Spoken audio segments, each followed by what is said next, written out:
శ్రీ గురుభ్యో నమ. ఈ యొక్క పరాభవనామ సంవత్సరం 2026వ సంవత్సరంలో అధిక మాసం వస్తుంది కనుక అధిక మాసం యొక్క పరిచయాన్ని, ఆ అధిక మాసం ఎప్పటి నుంచి ఎప్పటి వరకు ఉంటుంది, అలాగే అధిక మాసంలో ఏమేం చేయాలి అనేటువంటి అంశాలని ఈ యొక్క వీడియోలో తెలుసుకుందాము. హిందూ క్యాలెండర్ ప్రకారము, హిందూ క్యాలెండర్ అనేది చాంద్రమానంతో నడుస్తుంది కనుక ఆ యొక్క చాంద్రమానంలో మనకు సంవత్సరానికి 354 రోజులుగా ఉంటాయి. అలాగే సౌరమానంలో మనకందరికీ తెలిసినట్టుగా 365 రోజులు ఉంటాయి. అలాగా ప్రతి సంవత్సరానికి కూడా 11 రోజుల వ్యత్యాసం అనేది చాంద్రమానంకు సౌరమానంకు ఉన్నది మనము గమనిస్తూ ఉంటాము.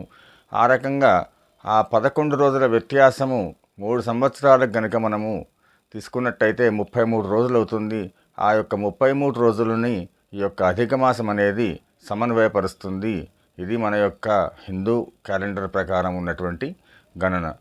ఈ యొక్క అధిక మాసము విష్ణుమూర్తికి అత్యంత ప్రీతికరమైనటువంటి మాసంగా మనకు వేదశాస్త్రాలు ఉద్ఘాటిస్తున్నాయి. ఆ రకంగా అందుకే దీనిని పురుషోత్తమ మాసం అని కూడా అంటాము. అలాగే మనం ప్రతి మాసంలో ఏ విధంగానైతే జపతపాదులు చేస్తామో ఆ విధంగా అధిక మాసంలో కనుక ఆ యొక్క జపతపాదులు చేసినట్టయితే రెట్టింపు ఫలితం ఉంటుంది అనేసి మనకు శాస్త్రాలు చెప్తున్నాయి.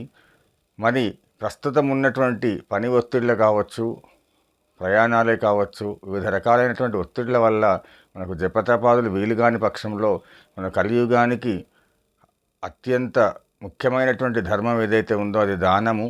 ఆ యొక్క దానము మనం అధిక మాసంలో చేసినా కూడా తద్వారా మనకు విశేషమైనటువంటి ఫలితాలు కలుగుతాయి కనుక అవకాశం ఉన్న మేరకు ఈ 30 రోజుల కాలాన్ని కూడా అందరము అవకాశం ఉన్న మేరకు జపతపాదులు కానీ దానాలు కానీ చేసుకోవడం ద్వారా ఆ యొక్క ఫలితాన్ని మనం అందరము కూడా తీసుకోవచ్చు.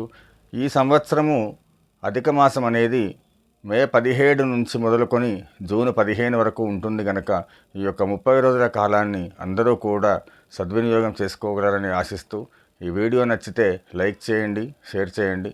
మరిన్ని అంశాల మీద వీడియోల కోసం భక్తి దర్శనం ఛానల్ని సబ్స్క్రైబ్ చేసుకోగలరని ఆశిస్తూ శ్రీ గురుభ్యో నమః.